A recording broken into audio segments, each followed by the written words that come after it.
y'all, this is part 2 on how I found out my freaking ex was my cousin. So, like I said in the last video, we started having sex, and we really was feeling each other at that point, because I got that wet, super, so like, he would take me around his friends, I would take him around mine.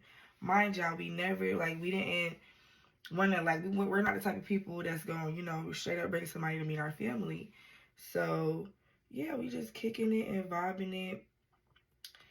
And next thing you know, we're talking about moving in together. So, let me just be clear. This was like probably like 7 months into us talking. I'm not going to say we moved fast, but the vibe was there. So, when it comes to moving in, now we gotta talk to our parents about this, because you're about to move in with somebody that your parents have never even met. So, we decided to start with my parents.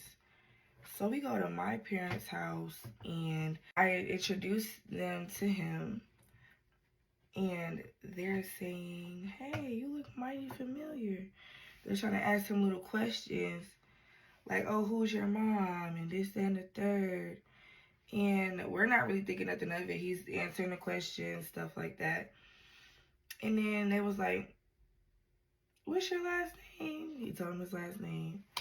They was like, "Okay, y'all have been talking and seeing each other?" They were like, "Yeah." And he was like, "Okay."